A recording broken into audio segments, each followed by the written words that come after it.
Anoche tuvimos una jornada bastante interesante acerca de evaluar un poco los sueños que tuvimos y nos dábamos cuenta de los sueños que tuvimos en el año, en noviembre de 2014. Hicimos una jornada aquí, le comento a los que no saben, un día que nos juntamos un día y dijimos, si Dios nos proveyera todo lo que necesitáramos, ¿cuáles serían tus sueños para los próximos 3 años? Como congregación, como grupo, como comunidad. Y apuntamos, por ahí los tenemos, anoche incluso los sacamos, apuntamos varias cosas, de nuestros sueños, de nuestros anhelos, de lo que nos gustaría, de cómo ver la congregación. Y ayer, después de la evaluación, llegábamos a la conclusión de que en 1 año y 2 meses, ni siquiera los 3 años, sino que 1 año y 2 meses, Dios ya nos ha permitido vivir y experimentar el 60% de lo que habíamos soñado. Ya hemos pasado la mitad. Y todavía nos quedan casi 2 años todavía para seguir con esos sueños. Seguramente al año, el próximo año lo vamos a completar todo, y antes de los 3 años vamos a cumplir con todos los sueños que Dios nos dio. Ojalá sea así. Pero lo podíamos evaluar y poder ver de que Dios está en este asunto. De que cuando plantamos una iglesia o de cuando abrimos un lugar para adorar a Dios y para honrar el nombre de Dios y permitir que la gente pueda conocerle, Dios siempre va a respaldar esas cosas. Dios va a respaldar todo lo que tenga que ver con que la gente le conozca. Todo lo que sea una oportunidad para que la gente escuche de Él, Dios lo va a respaldar. Porque a Dios le interesa que toda la gente le conozca y sepa de Él. Y Él va a poner su huella, va a poner su sello, ¿no? Y que va a demostrar que este asunto es de Dios. Nosotros anoche decíamos eso, esto es de Dios, porque Dios ha estado respaldando de una manera u otra, ¿cierto?, todo lo que se ha ido desarrollando. Así es que, ¿qué quiero decir? Un poco la palabra de hoy también va a apuntar hacia allá, de las cosas que Dios hace para marcar nuestra vida, es lo que quiero hablar hoy. ¿Para qué? Para que nosotros entendamos que este asunto es de Él, que algo es de Él, ¿vale? Y quiero invitarles a mí sus Biblias en Lucas, capítulo 5, versículos 1 al 11. Lucas capítulo 5, versículos 1, del 1 al 11.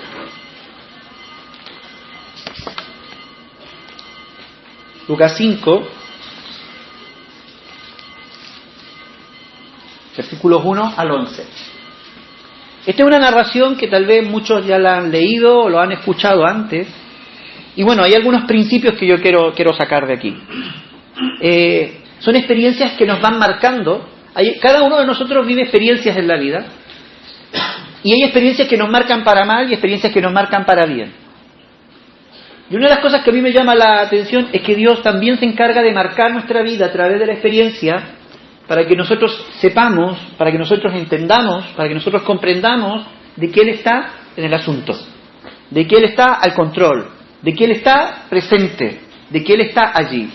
Y una de esas experiencias es esta. Y quiero que una vez que lo leamos poder sacar de allí algunos principios que nos van a ayudar también para crecer y aprovechar esa experiencia que Dios nos está dando. Lucas capítulo 5, versículo 1 al 11 dije, ¿no? Aconteció que estando Jesús junto al lago de Genesaret, el gentío se agolpaba sobre él para oír la palabra. Es decir, la gente lo apretujaba, la gente le rodeaba y todo el mundo quería estar en primera fila escuchando lo que Jesús quería decir. Y vio 2 barcas que estaban cerca de la orilla del lago y los pescadores, habiendo descendido de ellas, lavaban sus redes. Y entrando en una de aquellas barcas, la cual era de Simón, le rogó que la apartase de tierra un poco, y sentándose enseñaba desde la barca a la multitud. Cuando terminó de hablar, dijo a Simón: boga mar adentro y echad vuestras redes para pescar. Respondiendo Simón le dijo: Maestro, toda la noche hemos estado trabajando y nada hemos pescado, mas en tu palabra echaré la red. Y habiéndolo hecho, encerraron gran cantidad de peces, y su red se rompía. Entonces hicieron señas a los compañeros que estaban en la otra barca para que viniesen a ayudarles, y vinieron y llenaron ambas barcas de tal manera que se hundían. Viendo esto, Simón Pedro cayó de rodillas ante Jesús, diciendo: apártate de mí, Señor, porque soy hombre pecador. Porque por la pesca que habían hecho, el temor se había apoderado de él y de todos los que estaban con él. Y asimismo de Jacobo y Juan, hijos de Zebedeo, que eran compañeros de Simón. Pero Jesús dijo a Simón: no temas, desde ahora serás pescador de hombres. Y cuando trajeron a tierra las barcas, dejándolo todo, le siguieron. Dejándole todo, le siguieron. No era para menos, ¿no? Después de la experiencia que habían vivido al lado del maestro, ellos toman la decisión de seguirle, de caminar. La experiencia que habían vivido al lado de él en ese momento de esta pesca milagrosa, les había marcado a fuego, por decirlo de alguna manera. Y ya bueno, luego vamos a ver por qué. Les había marcado a fuego, les había marcado de una manera tan profunda que ellos dijeron, este proyecto merece la pena involucrarse. Merece la pena seguir a Jesús. Vale la pena ir en pos de Él. Lo que Él ha hecho, lo que hemos vivido, lo que hemos experimentado, no solamente lo que hemos escuchado, sino lo que hemos experimentado, nos lleva a decir que esto es de Dios, que este es Dios, que esto es algo divino. Así que dice que lo dejaron todo inmediatamente para seguirle. Dios busca eso de cada uno de nosotros. Y de alguna manera u otra, Él crea los ambientes, crea los espacios, crea las situaciones, crea las oportunidades, crea las circunstancias, para que tú y yo podamos de una manera u otra, y de una vez por todas decir, vale, merece la pena seguir a Dios. Yo quiero seguir a Jesús. Yo quiero ir en pos de Él. Es decir, todo lo que hace Dios para llamar nuestra atención tiene como objetivo que nosotros le sigamos y vayamos en pos de Él y que seamos capaces de renunciar a todo para poder seguirle.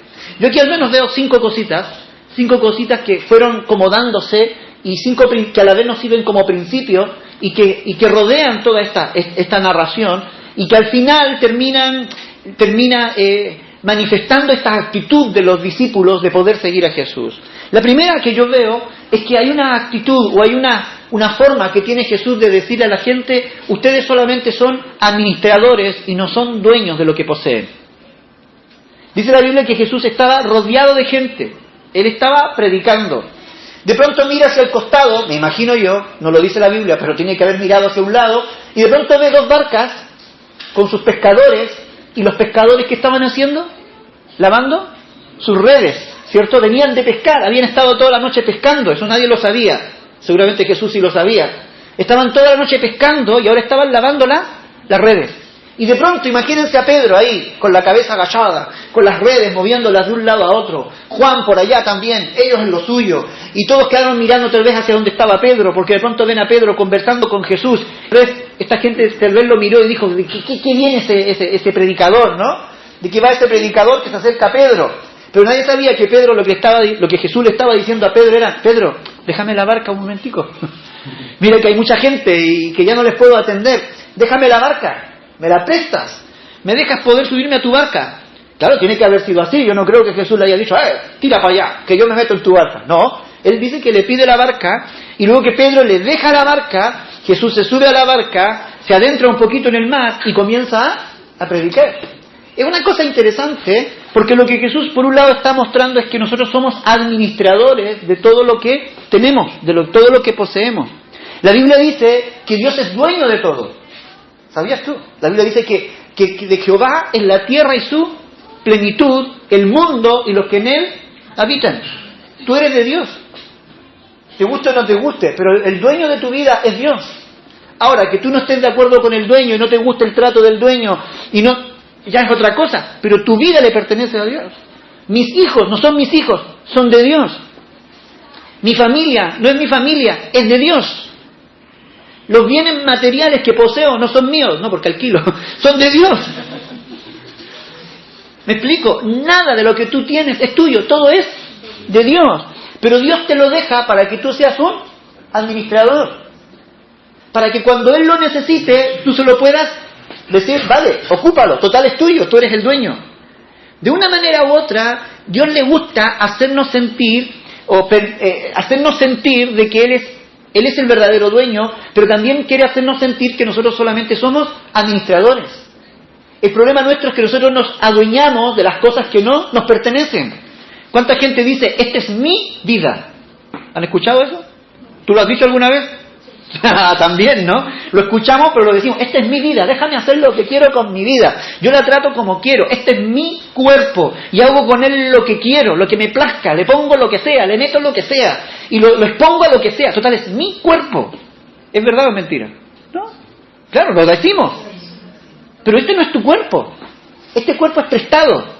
Dios te lo ha prestado por los 25, 30, 40, 50, 60, 80, 100 años, 120 años que vivas aquí en la tierra, bueno, si alguno llega a los 120, ojalá se mantengan tan guapos como están ahora, por los años que tú vivas aquí en la tierra, tu cuerpo es prestado. Porque la Biblia dice que tu cuerpo fue creado para ser templo de Dios, templo del Espíritu Santo. Claro, y para que tú lo ocupes el tiempo que te dure aquí. Ahora, cuando le devolvamos este templo a Dios, ¿cómo se lo vamos a devolver? Como esas casas que se alquilan, ¿no? Y después viene el dueño y dice, la casa que me han devuelto, dice el dueño. ¿No? Mira, lo alquilé a estos fulanitos no sé cuantitos que parece que no son gente, dice, ¿no? Mira cómo me han dejado el piso para allá, para acá, o la casa, lo que sea, ¿no? Bueno, yo creo que a veces Dios nos va a mirar y decir, yo te lo entregué limpiecito, yo te entregué el templo, a ver, te entregué tu cuerpo sanito, y tú lo llenaste de cosas allá adentro, ¿no? ¿Te das cuenta? Es decir, hay cosas que nosotros decimos que son nuestras, pero no son nuestras, son de Dios. Y Dios muchas veces viene y nos pide lo que Él nos ha dejado.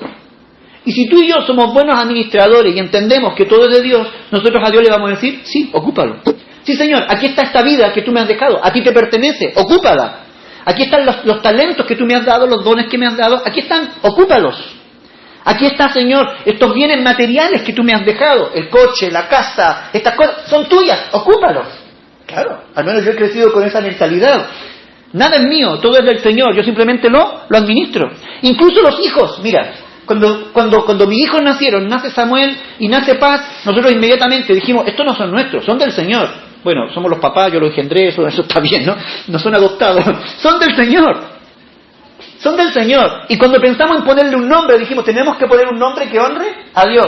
Samuel, y Samuel Nicolás se llama, ¿no? ¿Por qué? Dijimos, queremos que sea un profeta de Dios, como Samuel, y que sea un hombre servicial, como fue Nicolás, ahí dentro de los primeros diáconos de la iglesia, ¿no?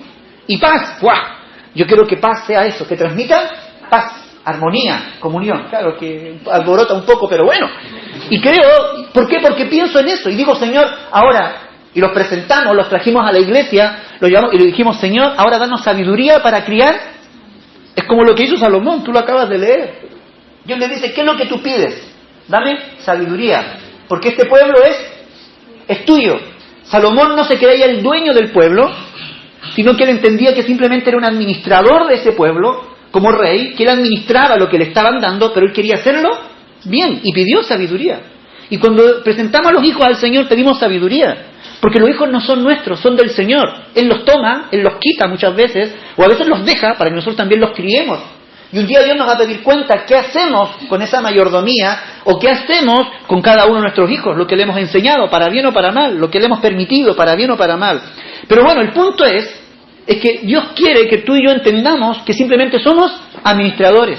Pedro era un administrador de esa barca, y Dios le había dejado esa barca para que pescara, para que se ganara el sustento, para que llevara el pan a casa, ¿cierto? Él solo había, pero llegó un momento en que Jesús le dijo, yo necesito esa barca.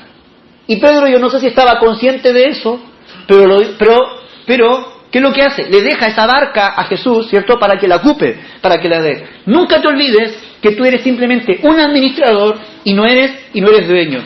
Segundo, principio. Dios es un Dios que siempre recompensa. Cuando Dios está pidiendo algo de nuestra vida, a pesar de que Él es el dueño y nosotros solamente somos administradores, y ya debiera bastarnos con lo que disfrutamos usando lo que Él nos deja para administrar, Él aún así es capaz de recompensarnos y piensa siempre en nuestro beneficio cuando Él nos pide algo. Me voy explicando. Cuando Dios te pide la vida que es de Él, pero que te la ha dejado y dice, a ver, Ana, dame tu vida, lo que Dios está diciendo, mira, déjamela para que yo la administre y yo pueda bendecirte. Dios nunca te está pidiendo algo simplemente por un capricho. Cuando Dios te pide algo es porque busca bendición para tu vida. Él busca prosperar tu vida, Él busca enriquecer tu vida. Él simplemente busca la recompensa para los buenos administradores. Un buen administrador siempre va a entregarle a Dios y va a reconocer que Dios es el dueño y va a poner a disposición de Dios todo lo que tiene. Y cuando Dios te pide algo es para recompensarte. Ahora, los pongo en la situación. Pedro le dice, ya Jesús, ocupa la barca. Él tal vez se fue para otro lado y siguió lavando las redes y con la oreja escuchaba un poco lo que ahí, paraba la oreja y escuchaba lo que Jesús estaba enseñando. Y Jesús ahí estaba predicando y estaba hablando. Yo sé que Jesús lo que estaba haciendo era diciendo, vale, una vez que termine de predicar tendré que bendecir a este Pedro. Pero Pedro no sabía que Dios seguramente le iba a bendecir. Es decir, también Pedro tuvo una actitud desinteresada, aunque Jesús es interesado, se interesa en bendecirnos, se interesa en ayudarnos. Jesús está interesado en poder complacernos. Dios no hace las cosas porque Él las necesite. Él lo hace porque te quiere siempre bendecir y quiere bendecir nuestra vida. Mira, te voy a dar un ejemplo. Hay una narración en la Biblia que a mí, cuando yo la leí, me quedó, pero clarísimo. Hay una narración donde, en Primera de Reyes, capítulo 18-19, donde habla del profeta que va donde la viuda de Sarepta. La Segunda de Reyes, si no me equivoco. Y cuando va allí donde la viuda de Sarepta, porque Dios le envía, pero primero el profeta había estado alimentándose, los cuervos le habían estado trayendo carne, le habían estado trayendo pan, estaba allí bebiendo agua del arroyo de Kerit y todo eso, y de pronto se acabó el agua y Dios le dice, vete donde una viuda que yo he apartado y que he preparado para ti. Y cuando llega a la casa de la viuda, dice la Biblia que la viuda estaba recogiendo los leños, porque iba a entrar a casa, iba a mojar el último poco de harina que le quedaba con el aceite, se iba a comer el pancito con su hija y se iba a morir. Era lo último que le quedaba. Entonces cuando llega ahí el profeta y le dice, hola, buenas, dame de comer. La mujer queda helada porque lo único que le quedaba era el último bocado de pan, ¿no? Para poder comer y morirse. Pero el profeta le dice, dame a mí primero, le dice. Dame a mí primero. Yo me imagino la confusión de la mujer, ¿no? En su cabeza, diciendo, madre mía, este hombre, yo me queda re poco y me está pidiendo más encima lo último que me está quedando. Y tiene que haber pasado a su cabeza, mi hijo, yo, este hombre, vale, dijo, te doy a ti primero. Pero una de las cosas interesantes es que una vez que ella le da al profeta y le da a Dios, en cierto sentido, la prioridad, dice que la mujer, todo lo que ella tenía, comenzó a multiplicarse. Que la harina y el aceite, dice, nunca faltaron en los días de la escasez, en los días de la sequía. ¿Qué quiero decir con eso? Es muy interesante. A veces uno dice, guay, ¿por qué Dios no envió a Elías donde un rico, un terrateniente de allí, de la región, que seguramente lo había? ¿Por qué no lo envió donde alguien que sí tenía abundancia y lo envía a donde la viuda, que ya no tenía nada? A veces parece cruel. No, Dios no es cruel. Dios sabe dónde está la mayor necesidad. Y lo que Él busca es suplir esas mayores necesidades. Tal vez los terratenientes y los ricos de la época tenían cómo salir adelante, pero esa viuda era el último recurso que le quedaba, era la última esperanza que tenía para poder salir adelante y sobrevivir a esa época de sequía. Entonces cuando Dios envía a Elías no era para empobrecer a la viuda, sino que era para enriquecerla, para bendecirla. Por eso te digo que todo lo que Dios hace y que todo lo que Dios provoca en nuestra vida siempre es para recompensarnos, siempre es para bendecirnos. Dios nunca busca hacerte más pobre, Dios nunca busca hacerte más miserable, Dios nunca pone su mirada en nuestra vida y en nuestras situaciones para atarnos de mano, para traer desgracia a nuestra vida. No, por el contrario, Él siempre pone su mirada y nos da su palabra para que tú y yo podamos ser bendecidos, para que tú y yo podamos ser prosperados y podamos crecer al lado de Él. ¿Amén? Gloria a Dios. Amén. Aleluya. ¿Lo crees? ¿Crees que es así? ¿Lo has experimentado en tu vida? Amén. Al menos yo lo he experimentado. Cada vez que Dios nos pide algo, bueno, y es porque hay algo que Dios quiere darnos. Alguien dijo, tú le das una cucharita de té a Dios y Dios coge una de estas retroexcavadoras inmensas y le dice, de vuelta, por si te falta, dice, ¿no? Dios lo hace mucho más grande. Dios se mueve a lo bestia con nosotros cuando quiere bendecirnos. Por otro lado veo que el trabajo humano, eso sería el tercer punto, el trabajo humano empobrece y no trae la riqueza verdadera. Pero cuando tenemos la palabra de Dios, es la que enriquece. Cuando termina de predicar Jesús, mira a Pedro y le dice, boga mar adentro y echa la red. Y Pedro le dice, Señor, hemos estado toda la noche pescando y no hemos pescado nada, pero nada, es decir, tú sabes lo que es sacar las redes mojadas y con unas algas dando vuelta por allí, eso es lo único, nada, pero nada de nada. Estaba la experiencia del pescador y estaba la experiencia del carpintero. ¿A quién le harías caso? Es como lógico, ¿no? No, el pescador sabe, pescador a tus pescados, ¿no? Carpintero a tu carpintería y pastelero a tus pasteles, ¿no? Pero en este caso todas las cosas se tuercen. A mí me encanta, porque por mucha experiencia que tú tengas en la vida, frente a la revelación de Dios, tu experiencia no es nada, no sirve de nada. Me voy explicando. Aquí hay una palabra de parte de Dios, hay una orden de parte de Cristo, que por muy... Él no le está hablando en calidad de carpintero, Él está hablando como hijo de Dios. Le dice, mira, vete adentro. Pero me gusta la actitud de Pedro. Dice, mira, hemos estado toda la noche pescando, pero en tu nombre, en tu palabra, voy a echar la red. Pero voy a hacer caso a tu palabra. No voy a hacer caso a mi experiencia. No voy a hacer caso a lo que yo veo. No voy a hacer caso a mi frustración. No voy a hacer caso a mis fracasos. Cuesta creer cuando nos hemos dado tantos golpes en la vida, Cuesta creer, volver a confiar, volver a tener esperanza, volver a amar, nos cuesta. Pero es un poco lo que Pedro aquí representa, ¿no? En cierto sentido, es que ya hemos estado, lo hemos intentado, lo hemos hecho. Humanamente él lo había hecho y había fracasado. Cuando muchas veces pasa eso, humanamente hay situaciones que no tienen vuelta. Y dices, ¡buah! Es que tú no lo conoces, me dicen a mí. Sí, yo no lo conozco, pero Dios sí lo conoce. Pero que tú no sabes por las que yo he pasado, sí, yo no lo sé, pero Dios sí lo sabe. Me voy explicando. Hay situaciones que nosotros vivimos que no tienen vuelta, que humanamente no tienen solución, que lógicamente no tienen por qué tener una solución. No tienen salida para nada. Y que solamente decimos, aquí, si no hay un milagro, esto no cambia. Y justamente, cuando Dios nos da una palabra, ¿es para qué? Para provocar un milagro. Claro. Si cuando Dios nos habla, cuando Dios nos da una palabra, no es simplemente para actuar en el plano natural, en lo normal, si para eso ya estamos nosotros. Pues eso lo puede hacer cualquiera. No necesitamos a Dios para las cosas naturales. Pero cuando Dios nos da una palabra, cuando Dios nos desafía algo, cuando Dios a veces nos hace que probemos con cosas que nunca antes hemos probado y nos desafía, mira, háblale a o da este paso de fe, o cambia tu actitud y actúa de esta otra manera, y como que nos da vuelta toda la situación y uno dice, pero Señor, esto resultará, si viene de Dios, eso va a resultar. Y eso fue lo que Pedro dijo, lo haré, pero en tu palabra. Lo haré en tu palabra, lo haré en obediencia a lo que tú estás diciendo. Toda la noche hemos pescado, no hemos pescado nada, pero además en tu palabra esta vez lo haré. Ahora lo voy a hacer confiando en lo que tú me has dicho.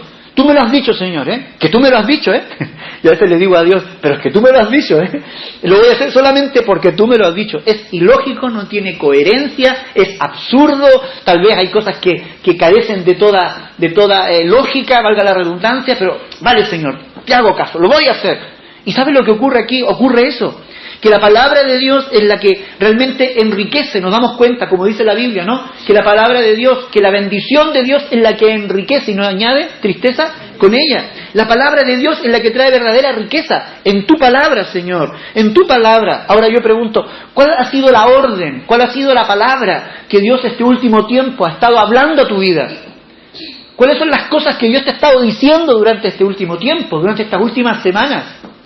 ¿Cuáles han sido las indicaciones que Dios te ha estado dando cuando has venido a la iglesia, cuando has estado aquí en el culto, o a veces cuando vas caminando por la calle, vas diciendo, ay Señor, dices tú, es que esto no tiene, y Dios te dice, pero haz esto, o haz esto otro. A veces Dios dice, vete a la iglesia, o pide ayuda, o habla de esta otra manera, y Dios nos va dando indicaciones. Mi pregunta es, ¿cuál ha sido la orden? ¿Cuál ha sido la palabra? ¿Y cuál está siendo la palabra que Dios te está dando, que Dios te está entregando, que Dios te está indicando cómo se deben hacer las cosas? ¿Cuál es esa palabra? Yo esta mañana te desafío a que en su palabra tú eches la red, que en su palabra tú entres en acción, que en su palabra y en obediencia a su palabra tú des esos pasos necesarios para que la bendición pueda llegar a tu vida, que des esos pasos necesarios para que las promesas de Dios se comiencen a cumplir en tu vida y tu vida pueda ser enriquecida. Yo esta mañana te animo a ello, a que esa palabra que Dios te ha dado, tú la obedezcas y puedas disfrutar de las bendiciones de Dios. Cuando se da esta palabra, inmediatamente se desata el milagro de la multiplicación. El milagro de la multiplicación. A mí me encanta porque la Biblia dice que Dios da fuerzas cuando no, multiplica las fuerzas cuando no tienes ninguna. ¿Lo encuentra usted coherente eso? ¿Qué es lo que se multiplica? Lo que hay. Me explico, yo tengo algo y lo puedo multiplicar, lo podemos reproducir, pero si no hay nada, la nada se puede multiplicar. Matemática, 5 por 0, 0. 10 por 0, 0. 1000 por 0, 0. Me planteé la tabla del 0. Todo lo que multiplicamos por 0 es 0. 0 elevado a no sé cuánto es 0. Punto. 0. Pero Dios dice que multiplica la fuerza de que no tiene nada. Entonces cuando va y boga mar adentro, hemos estado toda la noche pescando, Jesús, no hay peces, se han ido para otro lado. Algo ocurre, que de la nada Dios saca todo lo que tú necesitas. No sé si me logras. Yo aquí estoy hablando no solamente a tu mente racional, estoy hablando a tu corazón, estoy hablando a tu espíritu, a tu alma. Hay situaciones en las que no vemos nada, no vemos salida, nada, no vemos respuesta, nada, no vemos esperanza, nada, no vemos nada.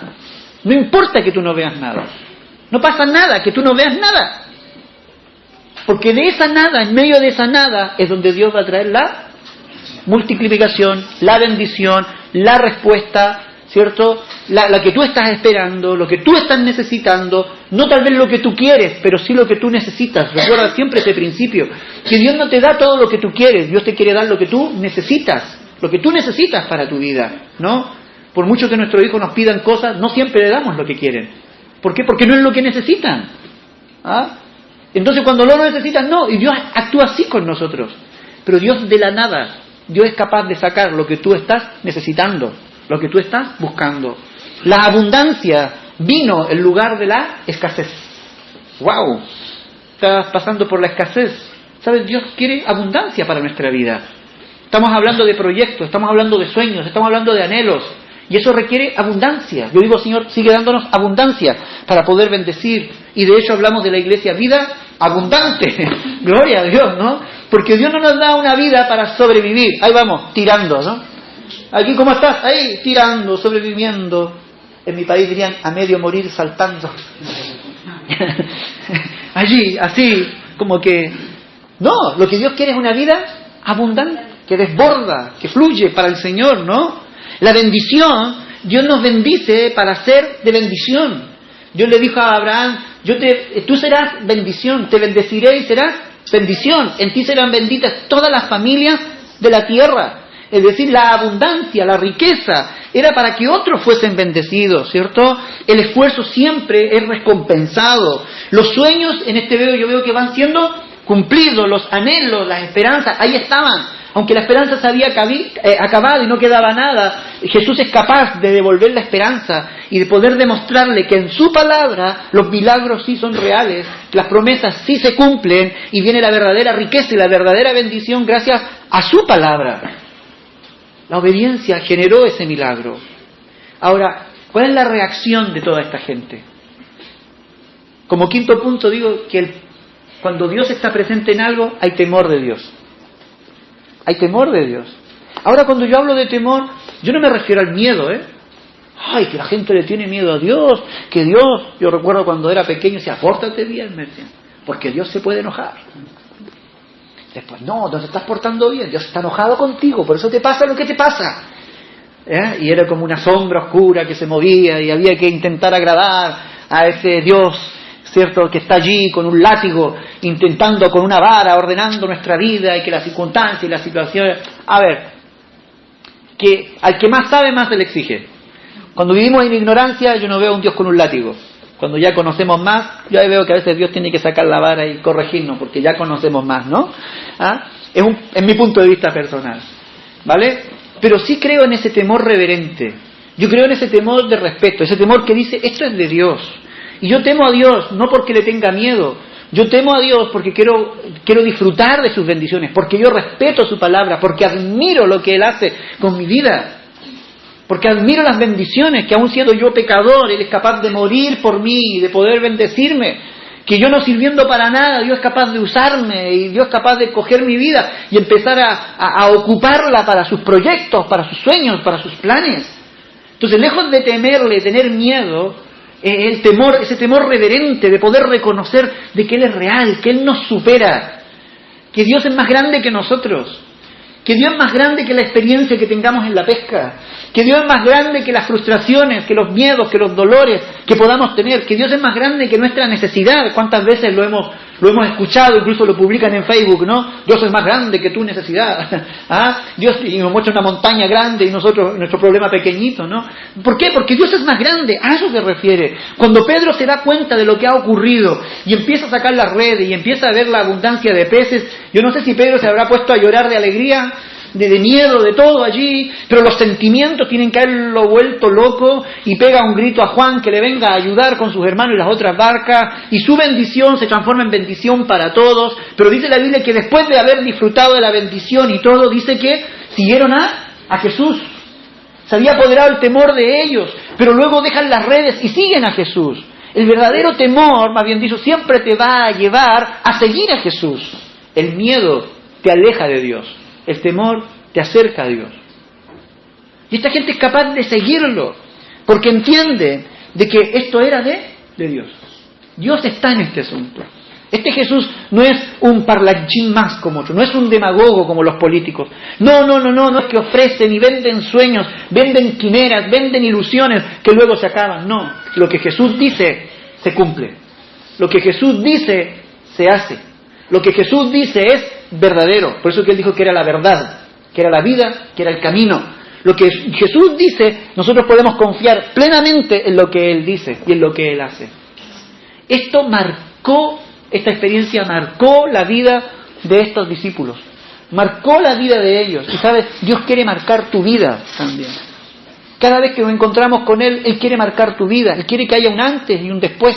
Cada vez que Él se encuentra contigo. A mí me encanta cuando a veces escucho a la gente decir, wow, esta semana ha sido diferente. Y le digo, ¿por qué? Porque el Señor cuando nos habló, ¿te das cuenta? Es decir, me habló el día domingo o me habló esta semana, me dijo tal cosa.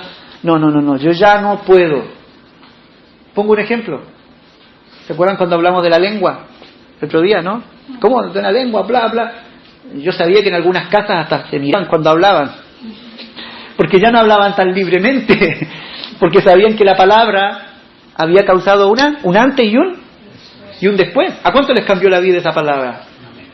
¿Cierto? Ya nos cuidamos como hablamos, porque de nuestra boca no puede salir bendición y maldición. Claro, porque cuando te encuentras con Dios o te encuentras con su palabra, tiene que haber un antes y un después. Y en eso se nota que Dios está en el asunto, en que siempre hay un antes y hay un después.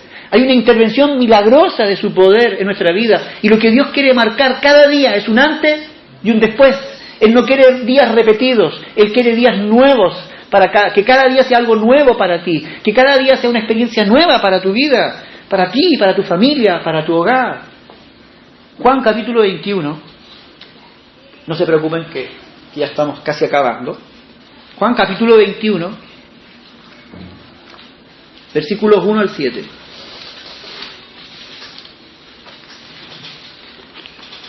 Jesús había muerto. Algunos se habían enterado de que había resucitado, otros no creían que Jesús había resucitado. Así que un día por la mañana, Jesús, no un día por la mañana, sino que en esos días, claro, sí, un día después de la resurrección por allí por la mañana, se vuelve a encontrar con sus discípulos. Recuerden, Jesús había muerto y había resucitado. Estamos hablando de la narración que acabamos de leer de Lucas, donde Pedro recién se está convirtiendo en discípulo. A esta habían pasado unos 3 años, ¿vale? 3 años después de esta narración. Ocurre esto. Después de esto, Jesús se manifestó otra vez a sus discípulos junto al mar de Tiberias. ¿Sí? ¿Por qué? Y se manifestó de esta manera. Estaban juntos, ¿quién? Simón Pedro, ahí está Pedro, el primero de la lista, ¿no? Tomás, llamado el Dídimo, Natanael, el de Caná de Galilea, los hijos de Zebedeo, Juan y Jacobo, y otros 2 de sus discípulos. Simón Pedro les dijo, voy a ir a pescar. Ellos le dijeron, vamos nosotros también contigo, vamos a pescar. Y dice que fueron y entraron en una barca y aquella noche otra vez no pescaron nada. Cuando ya iba amaneciendo, se presentó Jesús en la playa. Más los discípulos no sabían qué era, no le reconocieron. Y les dijo, hijitos, ¿tenéis algo de comer? Le respondieron, no. Tienen que haberle gritado, ¿no? Y les dijo, echad la red a la derecha de la barca y hallaréis. Entonces le echaron y ya no la podían sacar por la gran cantidad de peces. Entonces, dice, aquel discípulo a quien Jesús amaba, le dijo a Pedro, no sé si le habrá pegado un codazo en las costillas, no sé, Pedro le dijo, ¡es el Señor! Simón Pedro, cuando oyó que era el Señor, se vistió y se tiró al agua para ir a donde estaba Jesús. Se echó al mar, ¿no? Lo dejo hasta allí. ¿Les parece un poco extraño esta situación? ¿Por qué reconocieron a Jesús? Porque se acordaron de lo que había ocurrido 3 años antes. Ahora ellos habían pasado 3 años al lado del Maestro, pero estaban viviendo un momento de sus vidas bastante difícil, un momento complejo, de esos momentos donde tu fe es puesta a prueba, de esos momentos donde tu fe se va arriba o se va abajo.